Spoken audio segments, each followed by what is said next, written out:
datang di podcast Kelompok 4 dengan di sini Elin dan Braille. Oke, jadi di podcast kali ini kita akan membahas materi kita yaitu tentang dampak korupsi di era digital.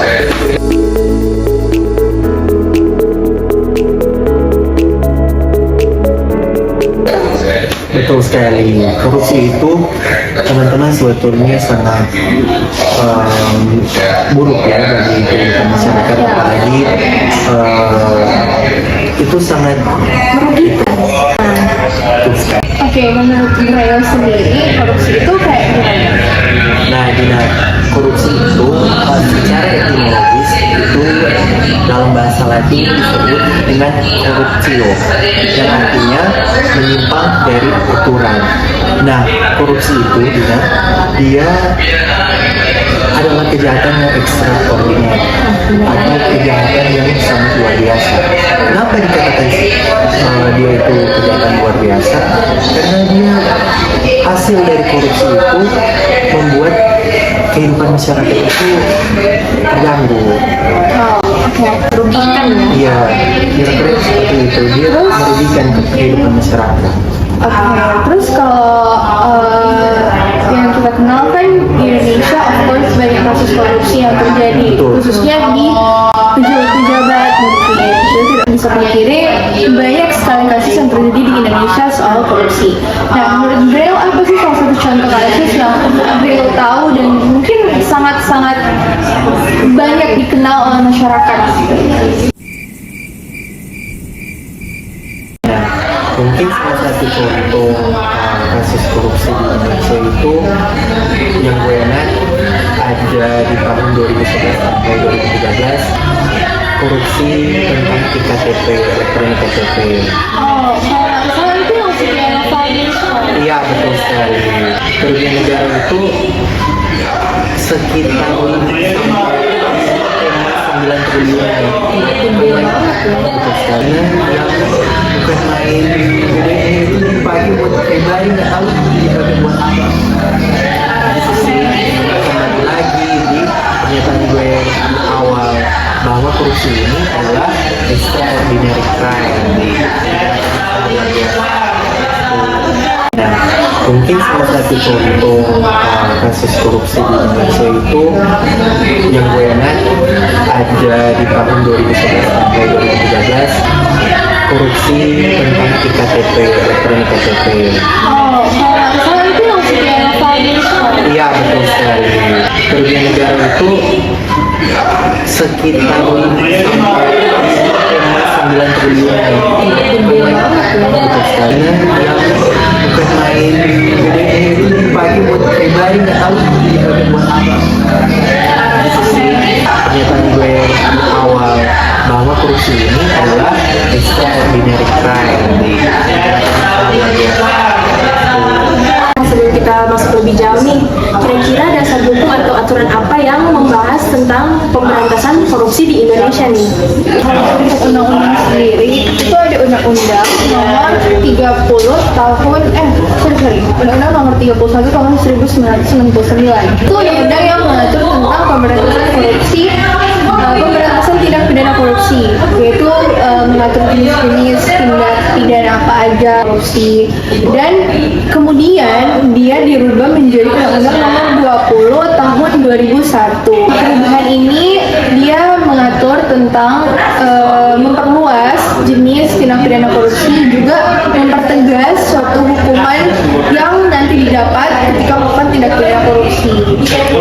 Nah, kira-kira ada nggak ya bentuk dari dampak korupsi di era digital? Tentu ada. Salah satunya itu bentuk korupsi di era digital.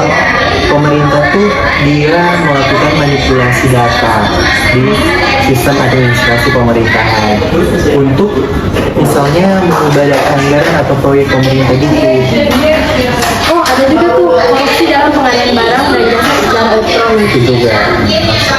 Oke, kalau nggak salah ada juga salah satunya pencucian uang melalui transaksi digital. Nah itu kayak private bank digital sama mungkin kayak platform pembayaran elektronik gitu.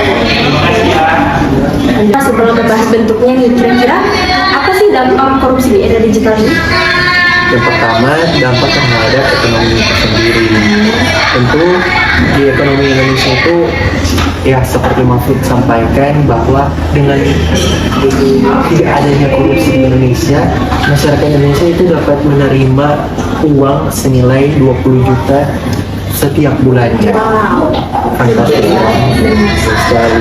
Oke, nah ini juga dampak terhadap kepercayaan publik. Nah, dampak kepercayaan publik ini itu kayak korupsi dalam digital, ini dapat menurunkan kepercayaan masyarakat. Pastinya itu terkait dengan pemerintah, sistem digital pemerintahan yang kurang masuk dengan masyarakat, juga layanan publik yang berbasis teknologi. Padahal kalau dibilang kepercayaan publik sangat penting dalam keberhasilan transformasi digital sebenarnya. Mungkin dampak lain dari korupsi ini juga terhadap sistem pemerintahan di era digital dan sekarang ya. Korupsi ini dapat dilakukan dari digitalisasi pemerintahannya itu transparansi, efisiensi, akuntabilitas. Jika sistem digital masih dimanfaatkan untuk korupsi, maka tujuan dari reformasi birokrasi tidak akan tercapai. Betul sekali. Dampak terhadap penegakan hukum itu karena di era digital banyak yang seperti disampaikan tadi bahwa udah level up gitu ya korupsinya gitu, bentuk-bentuk korupsinya, sehingga yang membuat berdampak ke dalam penegakan hukum. Contohnya susah dalam penegak hukum untuk mencari bukti-bukti karena teknologi itu yang digunakan oleh pelaku makin canggih gitu. Kita udah masuk ke penghujung pembahasan kita. Kira-kira apa sih yang kita simpulkan dari pembahasan kita tadi? Mungkin kalau dari saya itu kesimpulan buat dari hal yang udah kita bahas dari tadi, di sini memperlihatkan bahwa korupsi udah masuk ke wajahnya yang baru. Karena di era digital sekarang sudah banyak teknologi yang dapat digunakan oleh pelaku tindak pidana korupsi yang membuat penegakan hukum terhadap korupsi di era digital itu sangat sulit. Jadi ini menjadi tantangan bagi penegak hukum. Kira-kira dari gue gitu aja sih. Kira-kira satu kata untuk korupsi. Mungkin dimulai dari ini dulu aja. Satu kata untuk korupsi, pikir.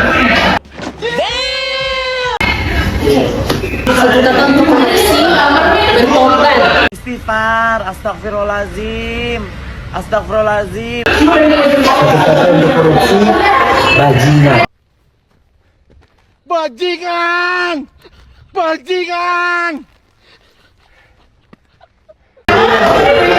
Semoga dengan adanya video ini kita semua jadi lebih aware dengan korupsi dan lebih tahu tentang apa sih dampak korupsi yang banyak terjadi di era digital ini.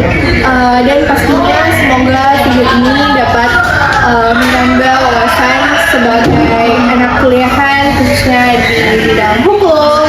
Oke, sekian dari podcast kelompok 4 di sini. Terima kasih.